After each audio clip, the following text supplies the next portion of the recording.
to proceed, therefore. And in the meantime, Jim Acosta he's got his press pass back, and he's going to be going to those briefings. So stay tuned for more drama to follow. Indeed.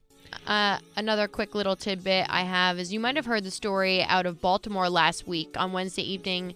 About 10 minutes into the first intermission of Fiddler on the Roof, a man stood up and was seen giving the Nazi salute as he yelled out, "Hail Hitler, Hail Trump." And it rightfully scared people, caused quite a bit of panic and confusion. People were seen running for exits. Witnesses said they were nervous. They thought the next thing was going to be gunshots ring out. The man was identified as 50-year-old Anthony Darlunis, and he's now apologizing, telling the Baltimore Sun that he's actually anti-Trump and anti-hate. What? He told the Sun that the musical reminded him of Trump's immigration policies, and his comparison, quote, came out wrong and was beyond a mistake. In case you didn't know, Fiddler on the Roof is an award-winning musical about a Jewish family facing persecution in Russia. And where was this again? Baltimore. And he stood up and did what during the play? Gave the Nazi salute and said, "Hail Trump, Hail Hitler." But he said he's not a Trump supporter? Correct. Oh, my God. Yeah, he's mentally ill. All right. This is your wake-up call. Be more purposeful about how you use your money. Build black, buy black, and bank black to build wealth in the black community.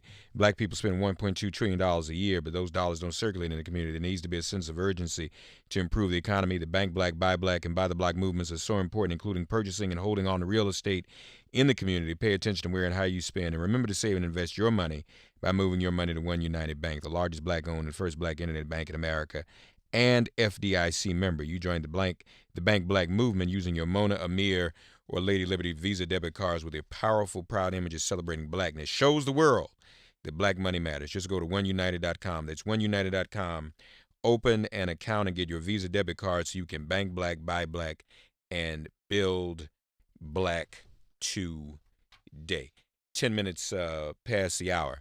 There is an Indigenous Peoples March being planned. Here to talk to us about it, one of the organizers, Chenae Bullock. Good morning to you, Chenae.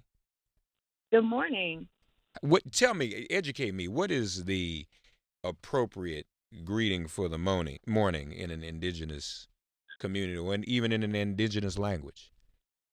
Well, I will say that I can say it in the language that which my tribe, I'm Chenae and Montauk from Long Island, and we say Wene Motapan is how you say good morning in the Shinnecock language. Wene Motapan. Yes. How was that? If you want to say good day, good day, you could say Wene Kisuk. So you could say that any time of the day. Wene Kisuk. How am I doing? Yeah. Do I sound okay or? You sound great. I noticed your Twitter handle is Apani Wind. Is that another name for you? That actually, it's a little long story. Okay. It is a little bit. It does mean butterfly. Pawnee means butterfly. And I am still butterfly, but I had a name change. So I kept the butterfly. I didn't change it. Okay. Well, welcome to the show. So tell us what's going on. That you all are planning a big Indigenous Peoples March, aren't you? Yes. It's coming together. It's amazing. It sounds like the word is spreading. And so the Indigenous Peoples March is a grassroots initiative to unite all Indigenous voices and to bring positive change on January 18th, 2019 in Washington, D.C. And, you know, our strategy and our purpose and our mission is to really, you know, eliminate the borders of our injustices, because there's a lot of things happening throughout Indigenous country, or a lot of people say Indian country. You know, we never put borders on Turtle Island between Canada, North America, and South America, and the islands that surround it. So with all the things that are happening in our individual Indigenous villages and communities, you know, they're very similar. And so we want to eliminate those borders and unite all of our injustices, you know, as a people. And we're doing that in January 18, 2019. And so how's the organizing going for that? People, Are people getting mobilized? Is this getting bigger? Yes, actually. So the organizing we are basically a coalition of grassroots organizations. So that consists of tribes, celebrities, and media to be a part of this march. So it's with a tribe, the structure of a lot of our tribes, it's a government essentially. So, our tribes are working with their communities, and then there's regions that work together. There's a lot of different grassroots organizations that have the same type of initiative. So, it's a lot of work. But it takes a village, right? That's what we say. So that's how it's being organized right now. And why now, Chenae? What's important about doing this now? Well, enough is enough, really. And Yeah.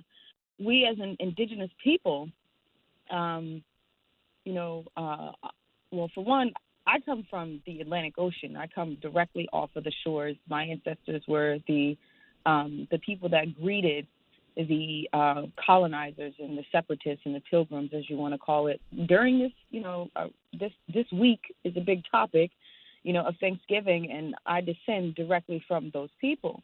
And a lot of times we think about what happened to the people, but as indigenous people, we're watching what's happening to the land. And it's also beginning to open the eyes of non-indigenous people with climate change, our environmental injustices. And as indigenous people, we believe and we have proof that we descend from the land. We come from the land. Our genetic makeup comes from the land. And now that our land is being taken from us, that's a form of genocide on us as indigenous people. Mm-hmm. And with social media, it's kind of allowed us to kind of connect to one another to say, wow, we have the same exact thing happening in Guatemala. We have the same thing happening in Wyoming. We have the same thing happening in Georgia. We have the same thing happening in New York, and so it's allowing us to see that our social injustices are the same. You have we're marching in solidarity to bring awareness, just a couple of different things, and so that's missing and murdered indigenous women. There's human and sex trafficking happening, and that's not just with indigenous people, but that's with everybody. We want to stand up and talk about what's happening with indigenous women because that's not a topic that's being discussed, and it's happening. We have Native Lives Matter. There's a lot of police brutality. 1 in every million Native Americans, on average, of 2.9 of them died annually from 1999 to 2015 as a result of legal intervention. These are things that are happening in indigenous country that people don't know. So there's a lot of reasons as to why because enough is enough. Yeah. And So you mentioned missing and murdered indigenous women. What is that about? Tell us about that. Well, there are communities, over thousands of women in sex trafficking and human trafficking. And we need to bring awareness to this genocide because it's a modern day slavery to national and an international platform. Right. And it's been happening since, the colonizers have come here. And as a result of that, it is causing a sickness within our community. Our children are left without their mothers and their sisters and their aunties. There's a lot of, and as a lot of indigenous communities, which are matriarchal, that diminishes and destroys the structure of our community. And we're watching that happen.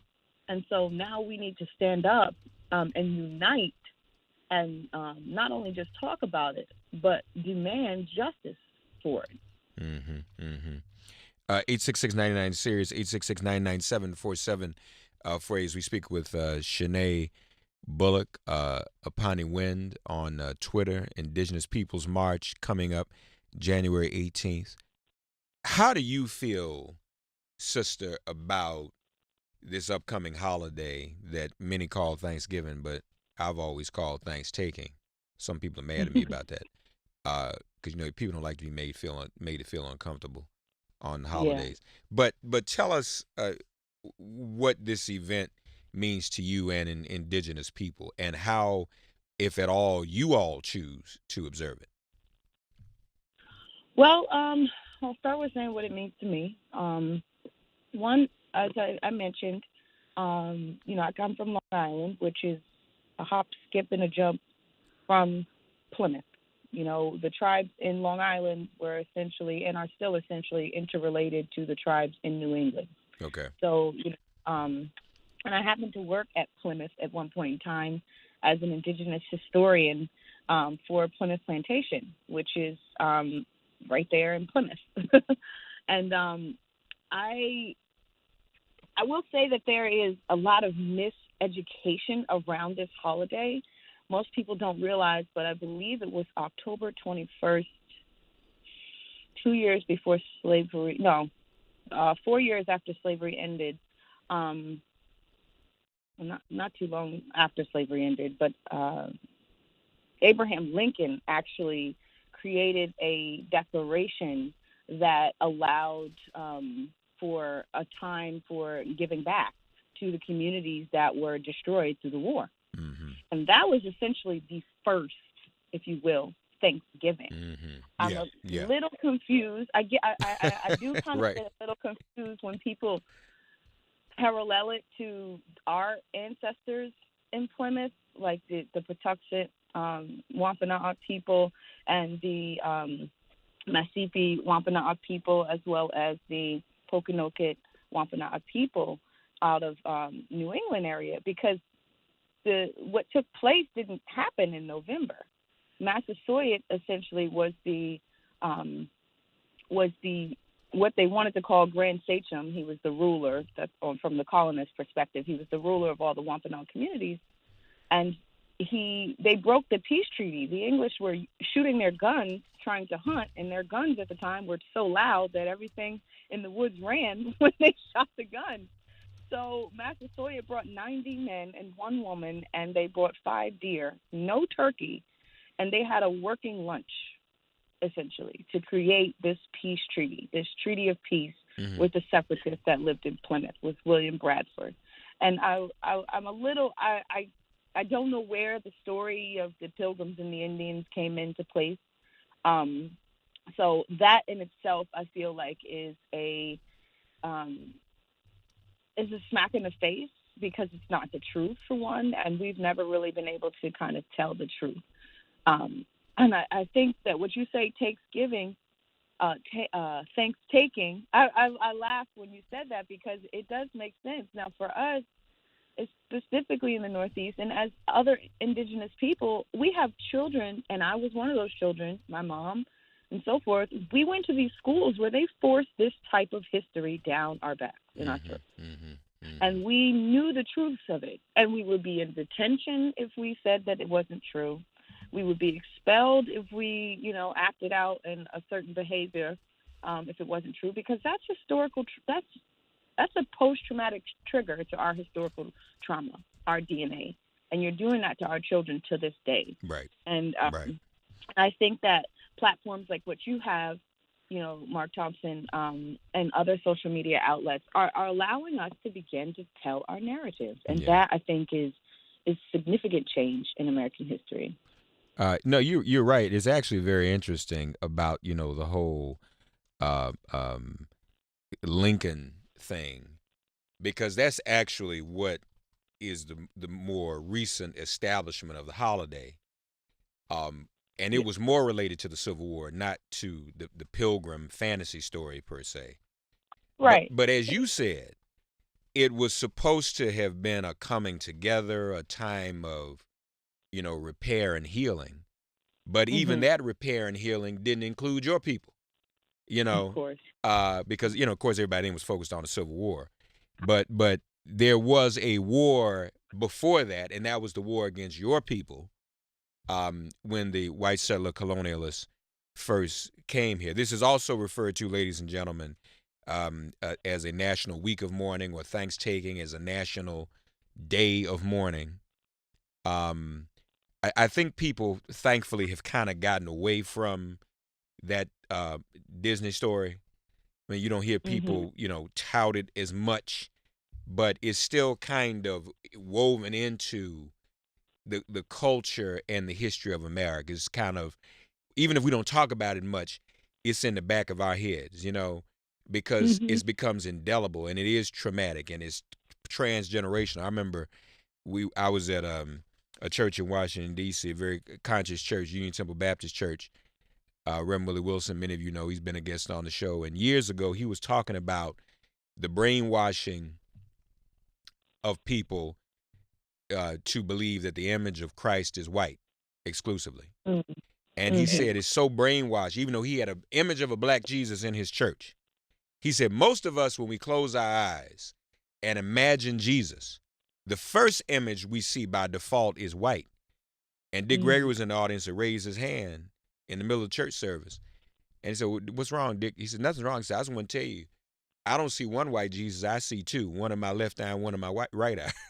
uh, the same thing is true. If we close our eyes and imagine in a story of indigenous people, we see those doggone white settler colonialist pilgrims sitting down at some table with your people. That's the first image we see, Yeah. and that's not real at all. So we want people to know about the Indigenous Peoples March. We want folks to get behind it. How can they do that? Is there a website, Sister Chenae? Yes, actually, we are all over the place right now. I will also say that we do have a National Day of Mourning on Thursday. I'll be there at Plymouth. We've been doing it since on Instagram. You can find us on Facebook, and you can also follow us on Twitter. And on that, we have our webpage right there that can be directly linked to, and that's just at Indigenous Peoples March. Okay. Just all word at Indigenous Peoples March. And there, we are looking for sponsorship right now. We are also looking for partners. We would love to have different organizations try. All right, folks. And the website one more time, please, Chenae. They can follow us on any of the social media platforms at Indigenous Peoples March. Indigenous Peoples March, all one word. All right. At Indigenous Peoples March, folks. Do that, please, ma'am. Please, sir. You on Instagram too? I sure am, and Okay. it's at Apani Win. Apani Win. I like that name. Thank you. I kind of want to call you that. That's cool. That's fine. Listen, this won't be the last time we talk. Okay, I promise. Oh, yes. Because I will definitely be tuning in. All right, and because we need to put this out there and keep put. I'll be at the march too. Awesome. Yeah, we all have, because as others know, I've also said it was my ancestors from Africa who came to North America to establish trade with the indigenous people before the white man ever heard of this place. And it is contained within a book we always recommended by Dr. Ivan Van Sertima. They came before Columbus. Hello. So y'all need to read that. Yes. Would you like to speak? We definitely would like to invite you to possibly speak. We're also looking for speakers too. I'll be there. Count on it. Okay. All righty. We'll work out those details. Put me down. Okay. Give me an assignment. I don't mind. Okay. All right. God bless you, sister. Thank you.